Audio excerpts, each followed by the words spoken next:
Welcome back to this Blackstar video. Thank you for tuning in. Really appreciate you coming to watch the content again. Today we're going to talk about NFTs and D.IDs, DIDs, digital identifiers, how both of these are going to play a key role in the world we live in day to day, and what you need to know about both of them. So let's talk about it. Let's get into it.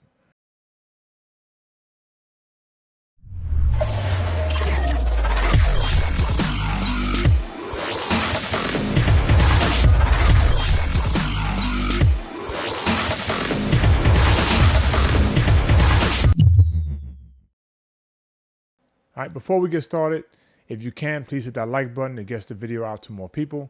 Also, if you subscribe to the channel, it supports us. And if you want to get notified every time I make a video, please hit that bell notification. Every time I make a video, you'll get notified. So getting right into the video, today we're going to talk about NFTs and D.IDs, DIDs, or digital identifiers. Digital identifiers are controlled by a central authority in which verifies who you are. It'll also be used in IoT devices and devices in general. We'll get into greater detail about that very shortly. NFTs, also non-fungible tokens, are another avenue in which both of these in conjunction can make our lives a lot easier, a lot better, a lot smoother, and give us less headaches. As we speak, NFTs are mainly used for artwork and or collaboration with dApps on the blockchain's crypto ecosystem in general. But as time goes on, with the next couple of years, we're going to see this evolve into a whole new culture, and we need to be ready. So without further ado, let's get into the video and let's talk about it. So we're on this website called The Verge, and they go into detail about what NFTs are. NFTs are non-fungible tokens, meaning they can't be traded one for one, and it also cannot be broken down. But the main aspect is that it is not interchangeable one for one. I can't trade one NFT for another NFT of the same kind. If I trade an NFT for another NFT, one, it may hold a different value. Two, it's not the same. So if I have one card with a pink stripe, the other card may have a purple stripe, and then I could trade the two and interchange it. The other person gets the one with the pink stripe, and then I get the one with the purple stripe. I have a completely different card. With Bitcoin, if I give one person a Bitcoin, they send me back a Bitcoin, I have the same thing. So that's what they mean about being fungible. NFTs are non-fungible. Other crypto assets are fungible. All right, so the article goes on, what is an NFT? What does an NFT stand for? It stands for non-fungible token.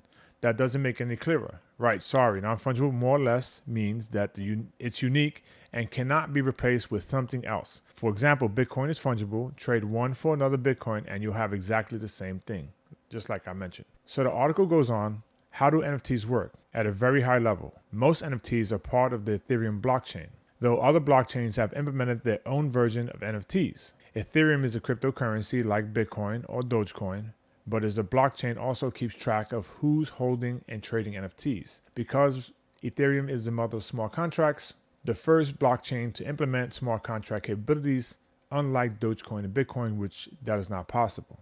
So continuing the article, how do you pronounce NFTs? Almost everyone spells it out saying NFT. The brave call them NFTs. The enlightened ones never have the words cross their lips. What's worth picking up at an NFT supermarket? NFTs can really be anything digital, such as drawings, music, but a lot of the current excitement is around using the tech to sell digital art. And that is true. So most of the stuff that's going on right now is that people are selling their artwork and as a collectible item, and then holding it becomes more valuable. People profit. And we have this short video. So I'm not going to play it long, but this is what it is. I'll have the link in the description and you can watch it on your own time. So another section of the article says, do you really think this will be the future of collecting? I'm sure some people really hope so, like whoever paid almost $390,000 for a 50-second video of Grimes, or the person who paid $6.6 million for a video by Bleepy. Actually, one Bleepy pieces was auctioned at the Christie's The Famous. Now, why are people paying these astronomical fees for this artwork, JPEGs, or what have you? Because it gives you complete identification that it belongs to you. Can't be stolen. It can't be duplicated without ownership. So someone can take your JPEG and put it on their wall or in their home or wherever the case may be, but you retain ownership of that particular artwork, that particular music, that whatever it is that you're buying that's converted into an NFT, that is yours and you have sole rights to it, or ownership rather. So with that, gives you a lot more authority when it comes to having having possession and ownership and the right to argue something in regards to your art, right? So we have traditional art, but someone can steal it, run away with it, sell it off market, and then you have nothing. If it's on the blockchains in your wallet, and later on, I'm sure they're going to make these digital frames and such where you'll be able to display it on a vast array of different devices, and it will be yours. You can have it in your own collector's museum, on your wall in your house, or whatever the case may be. This is where you'll be able to display your art or play your music or whichever your fancy. But this ecosystem will evolve, and it's going to evolve big and fast in the next couple of years. So as you can see, the article is pretty extensive. I'm not going to go over the whole thing. You know, there's a lot going on, especially this one project going on with Keanu Reeves and Carrie Ann from The Matrix. So they're actually making a game and they're using NFTs and such. I'll put the video in the description. You can watch the video and you can see that there's so much going to happen with Unreal Engine 5 and what's going on with the blockchain and the whole ecosystem. It's really evolving really fast. So like Ethereum has this NFT community, so does Cardano. And this article talks about Cardano's ecosystem in NFTs, and it says Cardano will dominate the NFT space. Reasons to create an NFT marketplace on Cardano. Non-fungible tokens are unique digital certificates to keep in the throne of crypto space. They are digital reformations of physical entities, and they can be very vertical. This includes art, memes, music, games, or real estate. By possession of these tokens, you can preserve ownership rights. NFT Marketplace has a recognition because it's only platform to sell these NFTs. NFT Marketplace operates on the blockchain network like Ethereum, Flow, Polygon, Cardano, and Binance Smart Chain. So the mentioned blockchains all have NFTs on them. There's also other blockchains that have NFTs like Solana that breaks down every day. Sorry, but it happens. All blockchains handle NFTs a little bit more unique than the other, but they're there. To handle an NFT, first you need to create a wallet for that blockchain. Then you can connect. If it has connectivity with D.IDs, that wallet, then you connect that D.ID to that wallet marketplace. You can go ahead and purchase, transfer it over to your wallet, and then whatever that ecosystem technology is, you can go ahead and move it from place to place. Ethereum during the bull market, fees were astronomical. Now with Ethereum 2.0, the fees should be a lot better. You got to give it a little bit more time. I'm not an Ethereum maximalist. I'm not an Ethereum enthusiast, but it's there. I know more or less about what's going on in the Cardano ecosystem because that's the project that I choose to research. As time goes on this channel, I'll look into Ethereum more, Polygon, and everything else. That way we can give you an array of information for you to choose from of what's best for you. So this article is also very good. It gives you a lot of information about launching NFTs on Cardano, how valuable it is, your steps you should take.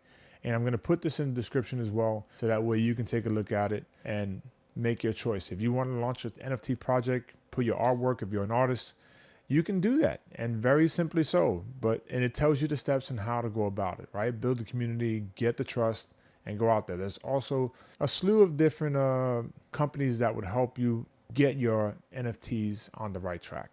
So now we're going to start talking about D.IDs, digital identifiers. And it goes, what is a D.ID, right? A digital identifier. Digitalized IDs are new age trust frameworks of universally unique identifiers that are cryptographically verifiable and do not need a centralized registration authority. They can be used to identify person, abstract entities, organizations, data models, Internet of Things, IoT devices, and alike. The foundation of D.IDs gives back controlled identity to internet users and empower them to generate unique identifiers using the system they trust. By enabling authentication of these identifiers, the cryptographic proofs such as digital signatures, both individuals and organizations can benefit from seamless, secure, and private data exchange, leveraging blockchain's distribution ledger technology. So because the blockchain ledger is immutable, right, and decentralized, it gives a different avenue of authority back to the end user instead of giving that authority over to centralized organizations such as your local government, right? The DMV, Department of Buildings, Department of Health, all this stuff would be right there. You know, if you have certifications or licenses from your localities, you can have them all stored in a secure digital wallet, run through the blockchain on a ledger, and it'll never ever go anywhere, right? You never have to worry about getting stolen. You never have to worry about losing it and the like, all right? So the article goes on. In today's digital world, we need to provide critical information to access apps, websites, services, and devices. The existing technology of universal unique identifiers and uniform resource names requires a centralized registration authority and isn't equipped to verify ownership of the identifier cryptographically. As a result, we're often subject to privacy loss, data theft, and other related problems. And we're going through it. Many of us have experienced identity theft, credit cards, hacking into your system, hacking into your accounts, and what have you. With D.IDs, this will all cease. But with D.IDs framework, users can store several accepted identifiers such as government-issued certificates, educational, and tax certificates, and other personal identification and other personally identifiable information in a secured and private digital wallet, rather than relying on a central authority to manage the user's identity. A blockchain-based distributed ledger serves as a source of all identifiers stored in the wallet. The identification information is not stored in the ledger, but in a user-managed wallet. It enables the people to share different parts of their identity with various services they see fit. So it gives you back control, it gives you ownership, and it alleviates you to worry about all the other possibilities that can happen, right? Such as theft and so on. So let's say you have this wallet or crypto wallet, right? Digital wallet, and you want to log into your bank account. Boom, you log into your bank account through that wallet, right? Now you have the wallet. Cryptographic wallets are almost impossible to hack at this time. Has it been done? Yes, it has, because people are susceptible to being tricked. And once these wallets become a little bit more secure and require more of your involvement, that will be alleviated or minimized to the most, right? The most possible. Again, people can be tricked. So be careful of what goes on with your wallet because you have ownership of it. No one else does. So the article continues. I'm going to put it in the description below so you can take a good look and read it. So the next article, Accelerating Adoption. And again, I'm not going to read everything, but I'm going to read a little bit to you so that way you get a better idea of what's going on. Right? DIDs are identifiers enabling verifiable digital identifiers of individuals, organizations, devices, and any other entity, all the permissionless faction. All right, so the beginning of this we already talked about, right? What DIDs are, these self-sovereign IDs can prevent fraud by verifying identity without needing to access the underlying data. By expanding the interoperability without sacrificing security, these user-controlled IDs unlock all kinds of innovations in both enterprise and consumer use cases. So DIDs have 4 features that shape interoperability. Returning ownership of digital identity and its associated data to the identity subject via public key cryptography, such as changing its identity ownership, represents a paradigm shift in the way people experience their digital lives. Number 2, unified representation of digital identity for people and non-person entities, example IoT devices. This simplifies identity management and facilitates interactions among people and other small objects, such as your iRobot, your cell phone, right? Your TV, your PC, your camera. I mean, there's so many options where your home can become so much smarter and respond just to you. Number 3, design with privacy in mind to allow identity owners to minimize information leakage when accessing various services, meaning that you can go ahead and access your bank account, for instance, without worrying about a password and username and the like being subject to ciphering attacks or someone having some type of hack on your PC as they can watch you, or let's just say another scam that's going on where people get access to your PC using a third-party software and they can remotely access what you're doing. They trick grandma into doing something, and she does that, and then, or grandpa, and they do that, and the hacker gets to watch everything that goes on the other end, passwords, everything, and then steals all their money, right? Or their valuable ownership of documents or property, and it's gone. Number 4, built on open standards and specifications, which hold a great potential for interoperability and portability. Right? Again, that it's interoperable between you or the devices, other devices communicating for you through each other, right? Having a smart home, Google Home, Alexa, managing devices for you, but responding now only because it's you. Makes a big difference. DIDs and medical supply chain. The emergence of blockchain and supply chain is one of the best applications of DID. Combined with the immutability of tamper-proof data, DIDs allow multiple stakeholders to seamlessly track, items across even the most complex supply chains, like medicines, even controlled substances. Let's say someone needs a heart or a kidney. That can be tracked as it's coming from where it's at to where it needs to get to, right? Even if there's a storage of vital organs or medicine or whatever the case may be, we'll know exactly where it's at to where it's going at all times. DIDs and mobility. In the automotive industry, DIDs are promoted by Mobility Open Blockchain Initiative at the Next Generation Vehicle Identity, VID, that brings in the digital revolution of mobility. So imagine that. No more VIN numbers, you have D.IDs identifying the vehicle, which then identifies you as the owner of it. Never having to worry about who's the owner of the title of the car or any of that. You can easily transfer ownership by the push of a button from one person to the next. And there's never a question of whether it's your car or not, because it will belong to you. So this is where digital identification comes into play and gives you the leverage that you need to prove that you're the sole owner of something, right? Or even if you're a cooperating owner, right? Partial owner of something, and someone's saying you're not, that will help automatically exhaust whatever someone's disputing with you. It's done. So you go into D.IDs with DeFi for machines and DIDs for insurance. And looking ahead, as crypto industry and blockchain technologies face stricter regulatory scrutiny, DIDs may be the key component to mainstream acceptance given how big tech continues to abuse gatekeeper status and thwart users' ability to move data between platforms. DID would facilitate interoperability at scale. Now this is all part of this whole ecosystem. It's big. Being able to digitally identify who you are, ownership, track stuff, all plays a key role in how technology is going to continue to grow into a massive, massive ecosystem that we all need to be prepared for. Just remember that. We need to be prepared in the next 5 to 10 years that our lives will drastically change on how we manage our day-to-day function, and that we'll have a lot more ownership of our information than we previously had. We're not arguing with the lady or the man behind the counter about some documents or medical records, right? Going down to DMV, being frustrated about your driver's license, trying to get that back and everything else. It all alleviates that. We don't have to worry about that anymore. So it may not affect the older generation, 50 and up. The younger generation, get ready. It's going to be have a huge impact on your life. And this is a great video explaining DIDs. I'm going to have it in the link in the description. Not going to play it long, but it might be something you want to look at and listen to. When you have time, you can take a look at it, play it at your own pace, and listen to it. So this is a nice Reddit group. Our Cardano NFTs there's a lot of information here. You might want to check it out. The link's going to be in the description. There's a lot of topics in regards to Cardano NFTs and also on how to make Cardano NFTs and projects that are being released and so on. So something you might want to check into, check it out, look into what's going on here, and you'll be humbly surprised at the information that's available on Reddit in regard to Cardano's ecosystem on NFTs.